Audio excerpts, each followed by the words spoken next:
Tuesday, April 22nd. Another day, another story. I'm Tom Young. We're here for Money Shifts podcasts and Facebook Live. Got an interesting discussion today. We got a great word. Word today is innovation. And want to start out today, as we do every day, with prayers for everybody in the world affected by this China virus stuff going on. I believe everybody has been affected in some way or another. We will get over it. People are great. We will figure a way out of it. We will figure a way over it.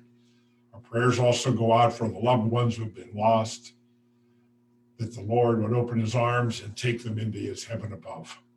We also pray for those who have lost the loved ones. Some of the times they weren't even able to go to a funeral home and pay their last respects. But anyway, in Jesus' name we pray. As we get started today, interesting thing today, the title today is going to be Principles of Creative Cooperation. And what we're into the public victory. We're rounding the turn here and getting into the last section of the public victory. And next week, we will start on habit number 7, which is sharpen the saw. We'll talk about that a little bit tomorrow and prepare for next week and the end of the month. And maybe the first of next week, I'll give you some highlights of the new book for May, which is The Road Less Traveled by Robert Frost. Interesting book. He is a psychiatrist, and it's going to be some interesting talks, I'm sure. Our word today, starting out very simply, is innovation, the action or process of innovating, a new method, idea, product, etc. John Maynard Keynes, economist from back in the 1930s. The difficulty lies not so much in developing new ideas as in escaping from old ones. And we have had discussions in the past about old ideas. We all have and live our lives based on a series of habits. If you think about it, you get up in the morning, you get out of bed probably the same way.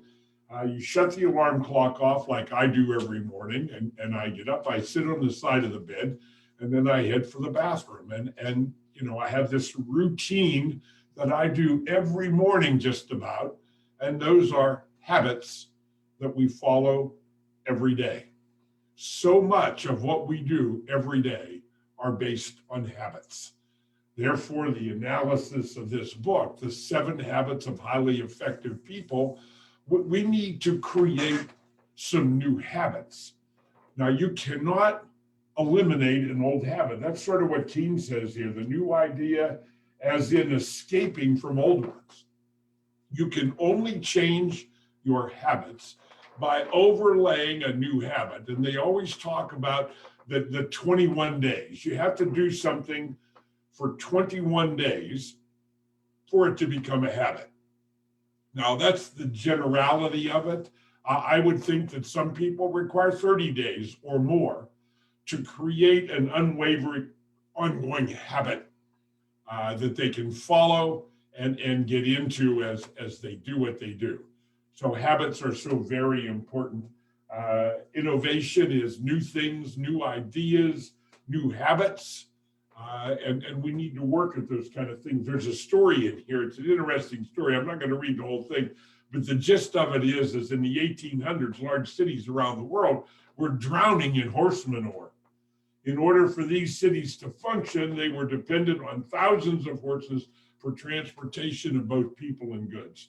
The huge number of horses created a major problem. They sort of pooped on the street, between 15 and 35 pounds of manure per day. They also urinated in the street. So all of this brought about what? Disease. So typhoid fever spread and other diseases. The horses also produced about 2 pints of urine per day. To make things worse, the average life expectancy of a working horse was around 3 years.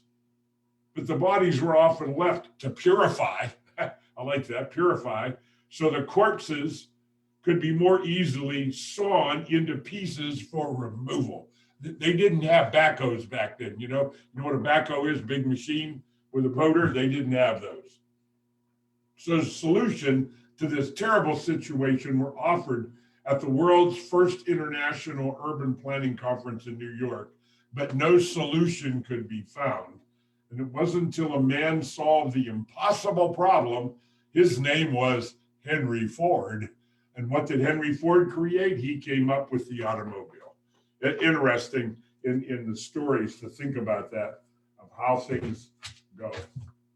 Now we talk about the 7 habits of highly effective people. We're talking about part 3 in the book, and this is the public victory. We talked about think win-win this week.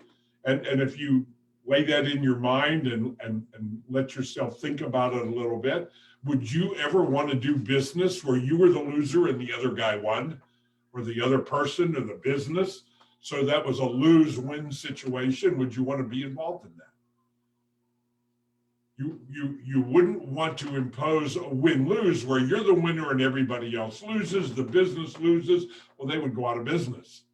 It can't work that way. So it only has to work with win-win. It can't be just win for one side or the other. It has to be win-win. So whatever the transaction is, it has to equally benefit both parties in looking at it.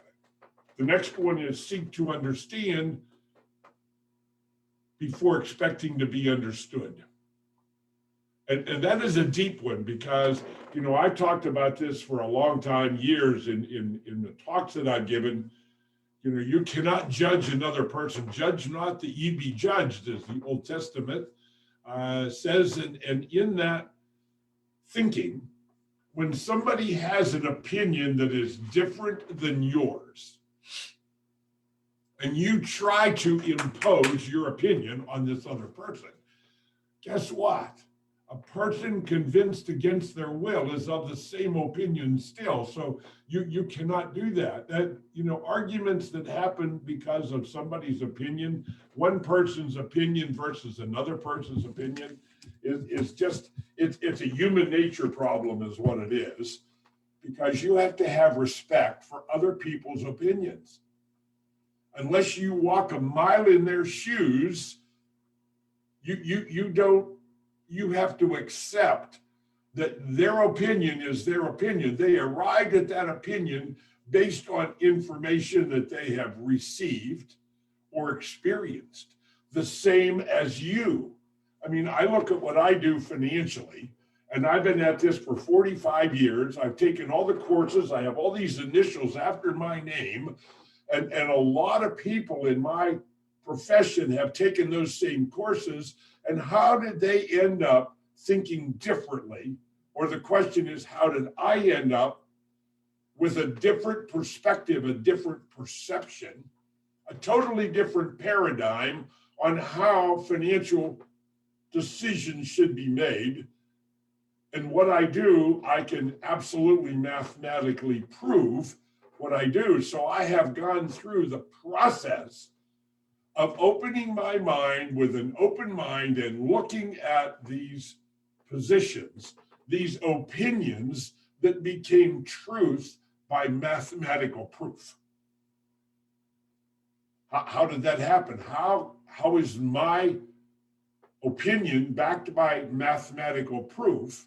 How did I end up so different than other people's thinking in my same profession that took a lot of the same classes? What was the magic ingredient that I was exposed to that literally led me to the thinking that I have today that is very different? My unique approach is simple. I believe in avoiding losses, not chasing interest rates. Everybody puts their faith on a bunch of assumptions and assume. The word assume makes an ass out of you and me. And I guess I can say that. That word is in the Bible. It's in the dictionary, so I can say it. But that's what assume means to me. And the more assumptions that you make, in trying to figure out a future to work towards, the greater the risk. The financial world even has a program called Monte Carlo simulations, where they take all of your assets and the plan that you have, and they run 1 million or more various simulated calculations, all the million different ways the results could come out based on the stock market history or whatever. And all of a sudden, it comes back and your advisor says, well, you have a 94% chance that your financial plan is going to be successful. Oh, okay. What does that mean, Tom? Well, could you imagine going down to the airport and getting on an airline, whether it's Southwest, Delta, I don't care what airlines it is. You get on the airplane, you get situated in your seat, and today we got to wear a mask and all that other stuff. But all of a sudden they come on and say, the door is now closed. You have to turn off your telephone, your cell phone and all that stuff. And then the pilot comes on and says, I have great news for you today. We have a 94% chance that we're going to get to our destination today. I don't know about you. Do you want to stay on the airplane or do you want to get off? So let's deal with the way we make decisions, whether it be financial decisions in our life, personal decisions, whether you have decided to become the CFO at home because you are one. Your household is a business. You need to run your household like a business. Now that leads me to today, and today's element is called Synergize. And what is Synergize? So when we look at this and talk about synergizing, principles of creative cooperation, and this is a quote from George Bush, the inaugural address of President George Bush. I take as my guide the hope of a saint. In crucial things, unity is important things, diversity in all things, generosity. And synergy, what is synergy? Simply defined, it means that the whole is greater than the sum of its parts. If you put two pieces of wood together, they will hold much more than the total of the weight held by each one. Example, you take two 2x4s. And now how much weight would it take to break that 2x4? You have it sitting up on two cement blocks and you put weight on it until the 2x4 breaks. Now you take two 2x4s and you glue them together, so now it's double thick. So you would think the weight would be twice as much. And it is not. It is much more than that. It is multiplied. So you get the idea for synergy and what they're talking about. So synergy needs to happen, whether it's in your family setting. Remember, the sum of the parts equals, the whole equals more than the sum of the parts. That could be a family situation, it could be a business situation, whatever it is. But it's important. So today we want to remember that we want to work as a cohesive team in our life, whether it's a family unit, a business unit, however it is together.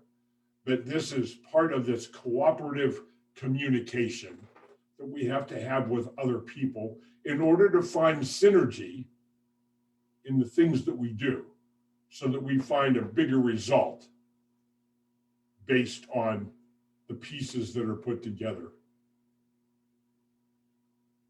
God bless. Tom Young,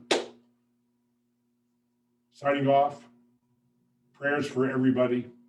Get my new book, The Family Money Farm, The CFO Project. Get it at Amazon, Barnes & Noble, any of the big booksellers. You can also go to cfo-project.com. There it is, cfo-project.com. Put in your name and email address. You'll instantly get a download and a link to my book. You'll be able to download cover to cover, put it on your computer, your cell phone, and be able to read it there. And when you go to cfo-project.com, there's an opportunity there. See, it's up here above my head. Right there it is, right there. See it? You have access to other information. This is the place where you can begin to gain some real valuable knowledge. There are 4 other books there, a 5th one coming shortly, and a 1-hour video, Change Your Life, Change Your Future. With that being said, God bless. We'll see you tomorrow at noon.